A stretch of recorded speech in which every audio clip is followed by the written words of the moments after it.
Y'all listen close. If you think your family is toxic, you ain't met mine. My mama really had the audacity to skip my master's graduation, leave my section empty, and then turn around and steal my identity to pay for my sister's sweet 16. She really thought she was gonna shine on my dime. But baby, when the police and the bank fraud team walked into that ballroom and cut the music, that wasn't a guest appearance. That was my receipts. And the way her face cracked when they read the charges out loud? Priceless. Wasn't nobody show up to my graduation. Not one face I knew in that whole crowd. My name rang out through them speakers, Nia Simone Carter, Masters in Data Analytics, but that reserved for family section stayed empty. June's sun beating down on them cold metal folding chairs, making 'em shine like they was mocking me. I smiled for the picture anyway, holding my face together like I wasn't dying inside. 4 days later, Mama's text came through. Need 220 for your sister's party. Ain't no congratulations, no I'm proud of you baby. Just her handout like always. So I sent $2. Added a little note. Congrats. Then I called the locksmith. For the first time in my life my apartment went quiet. But it wasn't gonna stay that way for long. The day of my graduation was supposed to be when I finally felt seen, you know? The stadium was shimmering under that Atlanta heat. All them royal blue gowns and proud families holding up they phones, recording every second. When my name echoed, Nia Simone Carter, Masters in Data Analytics, I looked up quick, searching them front rows out of habit. That family section just stared back at me, empty and cold under them lights. Not even a shadow where Mama and Daddy should have been. I forced my face into a smile for the photographer, gripping that diploma so tight my knuckles went pale under my bronze skin, my jaw hurting from faking it. All around me joy was exploding like fireworks. Students hugging they mamas. Friends crying into bouquets of roses. I stood there by myself next to some stranger's family, my smile shrinking every time that camera flashed. Afterward, I hung around in the courtyard, scrolling through my phone just to look occupied. Keisha, my classmate, spotted me and came running over squealing. Girl, you did that. Her folks snapped pictures of us together, all smiles. Then she turned, scanning the crowd. Where your people at? They running late. Traffic was bad, I lied. The lie slid out smooth. Years of practice made me good at it. By the time I made it to the parking lot, the sky had turned that deep gold color. Balloons floated above car tops. Kids hollering, horns honking, music thumping from somebody's trunk. I sat in my beat-up Honda Accord and watched it all from behind the wheel. For just a second, I let myself imagine them walking toward me. Mama waving, my baby sister Imani in her glitter sneakers, Daddy carrying a bouquet of sunflowers. Then the vision disappeared under the sound of engines cranking up. Real talk, I shouldn't have been surprised. My parents had missed my undergrad graduation too. Back then, Mama said Imani had final exams. Daddy ain't even call. It was always some reason, always something smaller and shinier that mattered more than me. I spent my whole teenage years trying to earn love like it was a scholarship, working 2 jobs, sending money home, saying yes to every single thing they asked. When I was 17, I wore that green Starbucks apron at dawn, serving caramel macchiatos to lawyers and nurses coming off their night shifts. Mama used to text, "Thanks, baby. Imani need piano lessons." Or, "She got a field trip, just need a little extra." Hey, I text back. Every time. The first time she said, "You are pride and joy," I believed her. I thought love sounded like appreciation. Now I know it sounded like obligation. When I got accepted into grad school, I told myself this degree was gonna change everything. That if I just achieved enough, climbed high enough, maybe she'd see me, not as the backup plan, not as the steady check with my name on it, but as her equal. As her daughter. I ain't know then that even success could get twisted into another reason to take from me. For days after the ceremony, when my cap and gown was still hanging on the back of my bedroom door, that text popped up on my phone. Need 2,220 for Imani's sweet 16. No congratulations. No. How was your big day? Just numbers and a deadline, wrapped up in that same quiet expectation she always had. I stared at that message for so long the screen went dim and locked itself. $2,220. The exact amount just sat there like a command, not no request. I should have been numb to it by now. For years, money had been the only language my family spoke to me. But that day it didn't slide off me like it used to. Maybe it was the silence after graduation, the echo of all them clapping hands that wasn't for me. Maybe it was just that I'd finally run out of reasons to keep buying affection that never existed in the first place. I opened my banking app, saw my savings, barely $3,300 sitting there, and felt something in me go hard like concrete. I typed in $2, added a note that just said congrats, and hit send. For a long minute, I just sat there staring at the word sent glowing on my screen. Then I got up, walked to the drawer by the front door, pulled out that spare key Mama insisted on keeping for emergencies, and dropped it straight in the trash. That night I called a locksmith.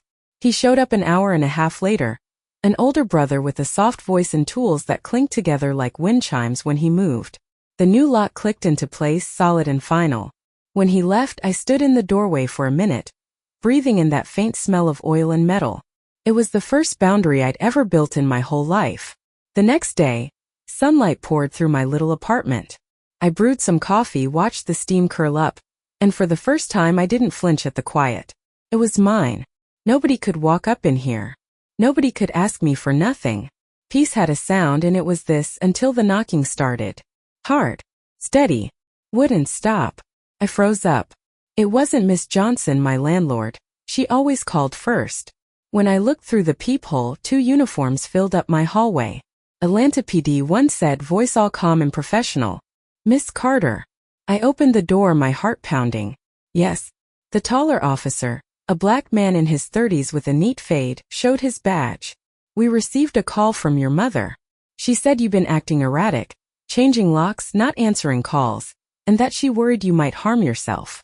I almost laughed. Not 'cause it was funny, but 'cause it was so ridiculous it looped back around to tragic. She did what? I asked, my voice barely above a whisper. His eyes went soft. Look, we just need to make sure you good. Mind if we come in for a second? I stepped back and let them through. My apartment was spotless. Coffee mug sitting on the table, laptop open showing my project portfolio, my diploma hanging on the wall in a gold frame. I swept my hand around the room. Do I look unstable to you? The officer's mouth twitched, almost smiled. Not even close, ma'am. He ran through a few questions: work situation, stress levels, family dynamics. I kept it real with him. Just finished grad school. Putting in applications. No health problems. Just setting boundaries. He nodded slow. We gon' file this report as no concern, but if your mother call again, you can reference this visit. They turned to head out, and right before he stepped through the door he paused. Said, sometimes when folks start standing up for themselves, the people around him panic. See it more than you'd think. When that door closed, I pressed my back against it, trembling. Not from fear, but from pure rage. Mama hadn't just crossed the line. She'd declared war on it. That night, I sat on my couch, the police report still pulled up in my email. I kept replaying all them years of manipulation in my head, the way she'd guilt me into sending money, the way she'd hit me with that family helps family line whenever I tried to say no. It had always been about control, never about caring. I ain't know what else she'd done yet. But if she was bold enough to weaponize the police just to embarrass me, wasn't no telling what was coming next. The silence in my apartment didn't feel peaceful no more. It felt like that heavy quiet right before a storm tears through, and I was done standing still waiting to get struck. The next morning, I woke up before the sun even thought about rising, the city still wrapped in that soft pre-dawn haze. My phone was laying face down on the coffee table next to the police report. I hadn't heard nothing from Mama since she sent them officers to my door. But I knew her silence wasn't no peace, it was strategy. I made myself some coffee and cracked open my laptop, planning to get lost in job applications. Instead, I pulled up my banking app. My stomach dropped. 2 new credit inquiries stared back at me, Capital One and Discover. Both recent. Both ones I ain't never applied for. My chest got tight. I clicked through to my full credit report, and that's when I saw it, 2 whole accounts opened in my name. My social security number, my address listed, but not this address. My parents' house over in College Park. I froze. The balances was already climbing. Thousands spent. Then I scrolled down to the transactions. Peachtree Events. ATL Sound and DJ Services. Glam Beauty Bar. Mama's text rushed back to me like a slap. Need 2,220 for Imani's Sweet 16. It wasn't no request. It was a setup. I called the number on the statement, my voice shaking but steady. This is Nia Carter. I need to report identity theft. The woman on the line verified my info, went quiet for a beat, then said, "Ma'am, this account was opened in person at our College Park branch last month. Co-applicant listed as Linda M. Carter." Everything stopped. The hum of my refrigerator. The ticking of the wall clock. Even my breathing. "Ma'am," she went on real careful like, "we'll flag this for a fraud investigation. You'll receive the forms within 26 hours. When the call ended, I just sat there staring at the screen. It was all laid out, Mama's signature, her phone number, her address. She hadn't just used me for money no more. She'd become me to get it. I opened up my voice recorder app. Georgia's a one-party consent state, which meant I could legally record this next call. I dialed her number. She picked up after 4 rings, her voice sharp as a blade. "So you alive?" "Mama," I said, keeping my tone even. "I found 2 credit cards opened under my name, both using your address. You want to explain that?" She laughed, that hollow practice sound she always used when she was about to gaslight me. "Oh that. Baby, I was helping you build your credit. You should be thanking me. I'm paying for Imani's Sweet 16 with it. Stop being so dramatic. It's family money. What's yours is ours." "No," I said, soft but firm. "What's mine is mine. And what's yours is currently under investigation." The silence on that line was immediate. Heavy. Shocked. Then I heard her suck in a sharp breath. "You wouldn't dare." "I already did." I hung up, saved the recording, and labeled it Boundaries, June 19, 2025. Outside my window, morning light started creeping across the hardwood floors, catching the edge of my diploma and that brand new lock on the door. 2 pieces of proof that I'd earned every single thing I had on my own. And now, finally, I was protecting it. For the first time, the silence in my apartment felt powerful. It wasn't the pause before no storm no more. It was the storm, and I was finally the one holding the thunder. I met them at a soul food spot in East Point, neutral ground, halfway between they house and my peace.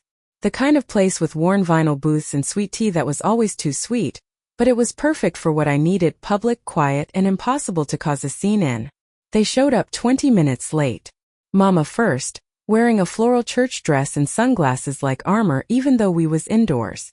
Daddy trailed behind, looking smaller than I remembered, shoulders hunched. Imani followed with her phone in hand, thumbs flying across that screen. The golden child never even looked up.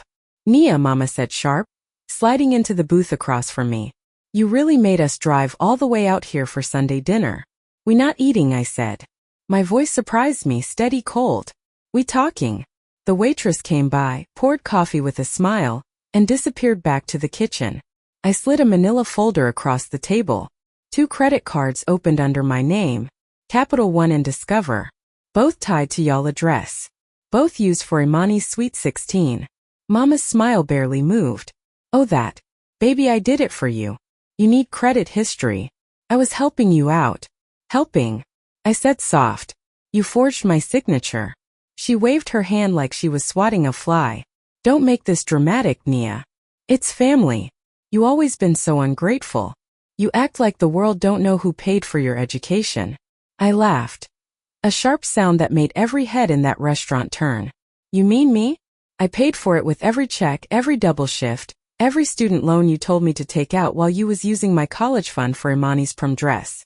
Imani groaned loud. "Here we go again." I turned to her. "That silver sequin dress you wore to your party? You was dancing all night in it. That dress was paid for on a card opened in my name. Enjoy the spotlight, sis." Her eyes cut away quick. "Mama said you agreed to it." Mama's voice sliced through the air. "Enough. You don't talk to your sister that way. I didn't steal from you, Nia. I borrowed for the family. You used my identity," I said, quieter now. "You called the police on me because I changed my locks. You tried to paint me as unstable so you could keep control over me. That ends today." Daddy finally spoke, his voice small and tired. "Sweetheart, your mama just got a little carried away. Let's not blow this up.